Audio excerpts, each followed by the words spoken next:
আসসালামু আলাইকুম রহমতুল্লাহি বারাকাতুহ। প্রিয় দেশবাসী,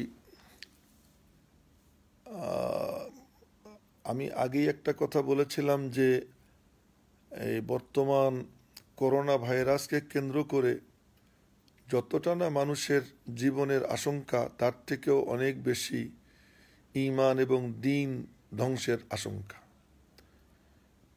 এই যারা ঘোলা পানিতে মাছ শিকারে অভ্যস্ত, এই সমস্ত সুযোগের অপেক্ষায় ওরা সবসময় থাকে।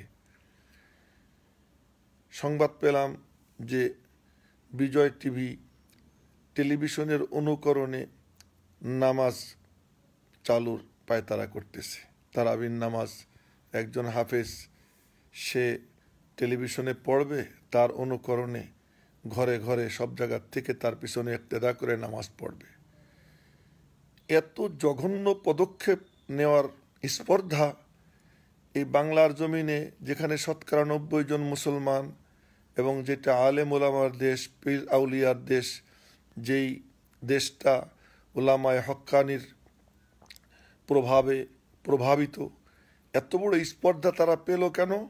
শুধু এই কারণে যে এখন সবাই যার যার ঘরে আবদ্ধ, কেউ এর তীব্র প্রতিবাদ করার সুযোগ পাবে না, যে কারণে বিজয় টিভি এই তামাশা করার মতো স্পর্ধা দেখাতে পেরেছে। এজন্য আমি যে যে অবস্থানে আছেন সেই অবস্থান থেকে সকলকে এ ব্যাপারে সোচ্চার হওয়ার জন্য আমি আহ্বান জানাইতেছি যে দিন নিয়ে তামাশা করার স্পর্ধা বিজয় টিভি কেন দেখালো। অতএব এই বিজয় টিভির সম্প্রচার সম্পূর্ণরূপে একদম আজীবনের জন্য বিজয় টিভির সম্প্রচার বন্ধ করতে হবে। সরকারের কাছে এই জোর দাবি আমি জানাই, এবং আপনারা সবাই যারা আমার এই লাইভ আপনারা শুনবেন, আপনারা যারা শেয়ার করবেন এবং আপনারা যারা এটা দেখবেন, সকলের কাছে আমার বিনীত অনুরোধ যে আপনারা সোচ্চার হন। দিন নিয়ে ছিনিমিনি খেলার অধিকার কারো নেই।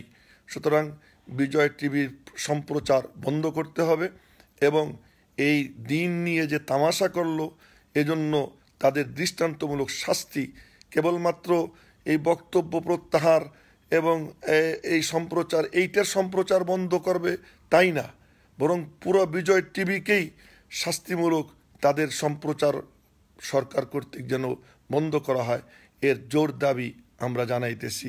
আল্লাহ পাক রব্বুল আলামিন আমাদের এই দেশ থেকে দিন বিধ্বংসী, ইসলামকে ধ্বংসকারী যে চক্র, এদের মূল উৎপাটনের আল্লাহ তাআলা ব্যবস্থা করে দেন এবং ওদেরকে আল্লাহ তাআলা ধ্বংস করে দেন। আমিন। ওয়া আখিরু দাওয়ানা আলহামদুলিল্লাহি রাব্বিল আলামিন ওয়া মা আলাইনা ইল্লাল বালাগ। আসসালামু আলাইকুম ওয়া রাহমাতুল্লাহি ওয়া বারাকাতুহু।